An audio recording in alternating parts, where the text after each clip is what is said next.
Did I hear that correctly? There may have been some lost in translation there. I was a little late. Tell me what tell me what the bond market's telling you. Will it also matter? Let's assume that there is upward price pressure. Would it matter how much businesses decide to pass on versus just eat? What does history tell us about tariffs and its impact on inflation or deflation? That's a great question. And of course, the Treasury Department is responsible for the role of the dollar. So I don't know. I think I would go back to the thought that markets have been digesting an unusually challenging set of circumstances. And Senator John Kennedy presses a top economic official on some of the biggest questions facing the United States economy. From the true impact of the reconciliation bill to recent weakness in the United States dollar, Kennedy demands clear answers. He digs into whether tariffs fuel inflation, how much businesses pass rising costs to consumers, and whether free trade with zero tariffs could supercharge the economy. Keep us at 5 minutes. Senator Kennedy. Thank you, Mr. Chairman. Thank you, Mr. Chairman. Mr. Chairman, did I understand you to say that the reconciliation bill is the most extraordinary legislation you've ever seen? Did I hear that correctly? There may have been some lost in translation there. I was a little late. Tell me what tell me what the bond market's telling you.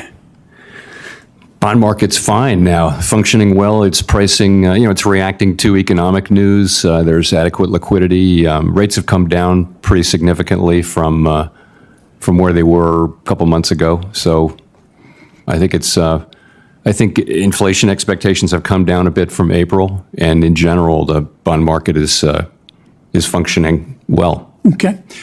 Explain to me why we have seen in the last few months a weakness in the dollar. That's a great question. And of course, the Treasury Department is responsible for the role of the dollar.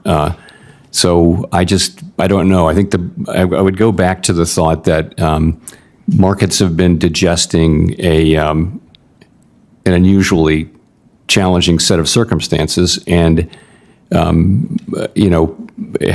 reacted the way they've reacted. The dollar's kind of stabilized now. In fact, it's moved back up here in the last couple of weeks a bit.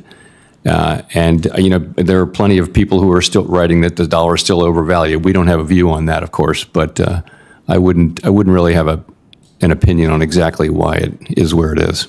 Well, clearly there's a lot of geopolitical risk right now, which would lead one to conclude, all things being equal, that people would be flocking to the dollar and it would be stronger. Well, you have seen some of that here in the last few days. But again, I don't really have an official view I'd like to share on that. I think there are possible explanations, multiple possible explanations.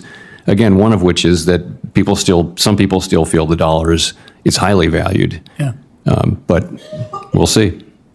I want to talk for a few minutes about tariffs and inflation. What does history tell us about tariffs and its impact on inflation or deflation? So the thing is, we've been through a long period in which tariffs were going down. Remember, since World War II, really, it's been a process of lowering tariffs globally. So there just isn't a lot of modern learning on that. I think people look at the incidence of tariffs during the president's first term, but those were like 1/6 the size of what's people are estimating now. And they do find some effects on inflation. But remember, in 2019, when those tariffs were put into place, the economy was slowing. We actually cut rates 3 times. Inflation was running at 1.5%. So it was a very different time.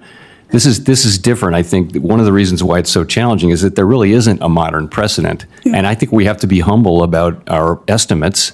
And we are very open to the possibility that transmission through into inflation will be less than we think, or maybe more than we think.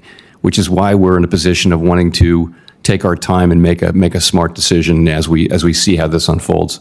Well, obviously, the size of the tariffs makes a difference, does it not? It does. And we don't know yet the We don't. size of the tariffs. We don't. And we don't have a view on any of the merits at all. That's not our job. Our job is inflation, as you know, and maximum employment. Will it also matter, let's assume that there is upward price pressure, would it matter how much businesses decide to pass on versus just eat? Does that make sense? Yes, that matters. That is what matters. The question is, who's going to pay for the tariffs? Originally, it's the importer, but it gets passed along through the distribution chain to some extent to the consumer. The ultimate question of it is how much of it does show up in inflation.